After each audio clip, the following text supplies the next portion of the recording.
Swastiastu, Namo Buddhaya, salam kebajikan, selamat sore dan salam sejahtera buat kita semua. Perkenalkan, saya Saat Erikson Tampu Bolon saat ini bertugas di Rumah Sakit Tingkat 4 Singaraja di Kabupaten Buleleng, Provinsi Bali. Suatu kesempatan yang sangat berharga bagi saya bisa mengikuti program kuliah Manajemen Administrasi Rumah Sakit di Universitas Respati Indonesia, dikarenakan program kuliah ini memiliki tenaga pengajar yang sangat berpengalaman dalam memberikan materi kuliahnya kepada kami sebagai mahasiswa. Nah, pada kesempatan kali ini izinkan saya berbagi informasi sedikit ataupun sharing tentang apa itu komite medik, apa saja yang menjadi anggota komite medik, apa saja peranannya dan wewenang dari komite medik bagi rumah sakit tingkat 4 Singaraja kami. Nah, sebelum bercerita tentang komite medik, ada baiknya saya memperkenalkan rumah sakit kami terlebih dahulu. Rumah sakit kami adalah rumah sakit tingkat 4 Singaraja yang setara dengan kelas tipe D di jajarannya. Rumah sakit ini berada di wilayah Singaraja, Kabupaten Buleleng, yang merupakan rumah sakit jejaring di bawah Kesdam 9 Udayana. Kami memiliki visi rumah sakit menjadi rumah sakit pilihan yang melayani prajurit TNI, kemudian PNS dan keluarganya, serta masyarakat umum. Nah, yang menjadi titik poin bahwasanya masyarakat umum juga menjadi bagian dari pelayanan kami. Rumah sakit kami ini memiliki luas lahan 6.400 meter persegi dan memiliki luas bangunan sekitar 2.700 meter persegi. Dalam pelayanan kami memiliki pelayanan rawat inap, kemudian pelayanan rawat jalan, instalasi gawat darurat, kemudian ada ruang operasi yang dilengkapi juga dengan penunjang alat medis lainnya. Rumah sakit itu merupakan organisasi ataupun fasilitas kesehatan yang memiliki kompleksitas dalam pelayanan rumah sakit. Artinya rumah sakit ini padat biaya, kemudian padat karya dan padat masalah. Untuk itu peranan komite medik juga tidak kalah pentingnya dalam administrasi rumah sakit. Dalam hal ini perlu kita tekankan bahwasanya pelayanan itu bertujuan untuk pasien center, artinya kita harus memperhatikan keselamatan pasien dan mutu pasien.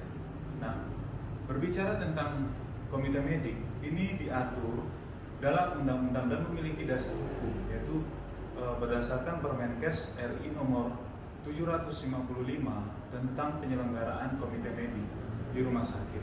Nah, apa itu komite medik? Komite medik itu adalah suatu perangkat rumah sakit yang menerapkan tata kelola klinis, di mana tata kelola klinis ini nantinya akan menjaga profesionalisme kita sebagai staf medis bisa terjaga. Kemudian dalam menjaga mutu profesi medis ini merupakan salah satu fungsi dari komite medik itu tersendiri.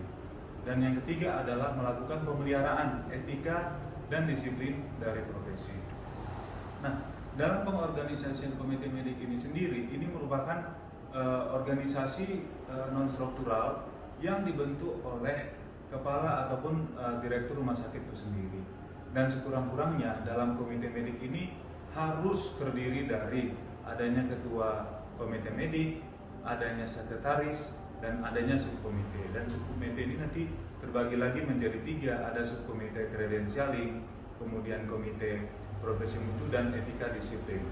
Nah, yang perlu kita ketahui bahwasanya pada keanggotaan komite medik ini juga ditetapkan oleh seorang direktur ataupun kepala rumah sakit dengan mempertimbangkan sikap profesional, kemudian bagaimana perilakunya, kemudian bagaimana reputasi staf medis ini dalam bekerja. Nah, ini nanti yang dipilihkan menjadi anggota komite medik.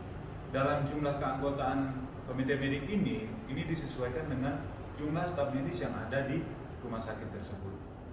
Nah, tadi sudah dibagi menjadi 3 subkomite medik.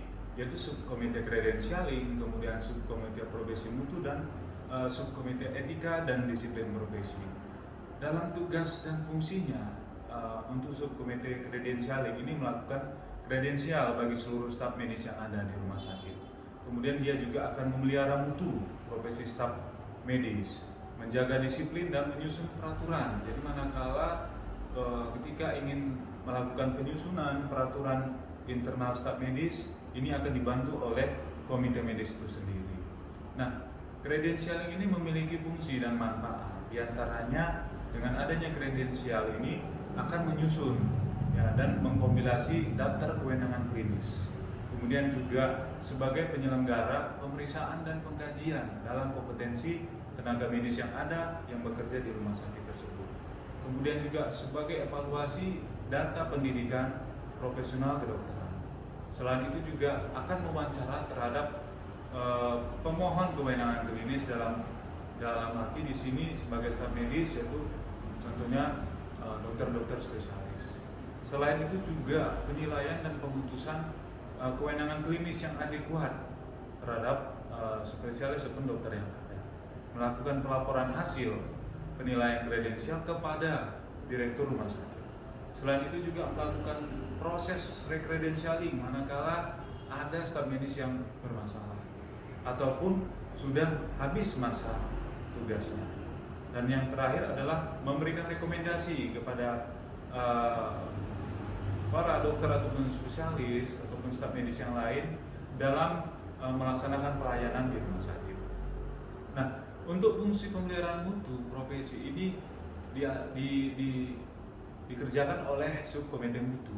Nah, yang bertugas diantaranya melakukan audit medis, kemudian melakukan rekomendasi pertemuan ilmiah internal dan juga eksternal, dan juga memberikan rekomendasi terhadap proses pendampingan manakala ada staf medis yang membutuhkan. Nah, sedangkan untuk subkomite disiplin, etika, dan perilaku ini sendiri memiliki peran dalam pembinaan etika dan disiplin profesi kedokteran pada staf medis yang ada di rumah sakit tersebut. Kemudian melakukan pemeriksaan staf medis yang diduga melakukan pelanggaran. Jadi setiap staf medis yang diduga ada pelanggaran maka akan diperiksa, dan kerjanya adalah oleh subkomite medik disiplin etika dan perilaku. Selain itu juga sub ini juga memberikan rekomendasi pendisiplinan pelaku profesional dan memberi nasihat atau pertimbangan dalam pengambilan keputusan etika pada asuhan medis pasien. Nah, kita juga perlu tahu apa-apa saja sih sebenarnya wewenang dari komite medik ini. Nah, wewenang dari komite medik adalah memberikan rekomendasi, diantaranya berupa surat penugasan klinis, artinya kepada dokter ataupun spesialis dalam melakukan pelayanannya.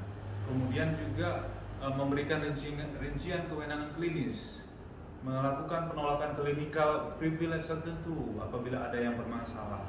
Kemudian bisa juga perubahan rincian kewenangan klinis, melakukan tindak lanjut dari audit medis, bisa juga proses pendidikan kedokteran berkelanjutan, dan juga pendampingan manakala staf medis membutuhkan. Dan apabila terbukti bersalah, komite medis juga bisa mengeluarkan berupa tindakan disiplin kepada staf medis yang bermasalah. Apa hubungan komite medik dengan seorang direktur? Hubungan komite medik dengan direktur adalah komite medik itu bertanggung jawab kepada kepala ataupun direktur rumah sakit. Direktur sendiri yang membentuk adanya komite medik dan anggota-anggotanya. Nah, sedangkan komdik ini ataupun komite medik ini nantinya akan dibantu oleh panitia ad hoc. Panitia ad hoc ini adalah mitra bestari seperti perhimpunan dokter spesialis, kemudian perhimpunan dokter spesialis, dokter gigi spesialis, kemudian kolegium dokter spesialis, kolegium dokter gigi spesialis. Nah, ini merupakan mitra bestarinya dari komite medik. Nah, mungkin ini yang saya dapat sampaikan kepada kita semua untuk sekedar menambah pengetahuan kita tentang komite medik rumah sakit. Saya tutup dengan pantun, burung dara cendrawasih, cari dulu di Papua. Cukup sekian, terima kasih. Moga bermanfaat. kepada kita semua. Wabillahi taufiq wal hidayah. Assalamualaikum warahmatullahi wabarakatuh. Om Santi Santi Santi Om. Salam sehat.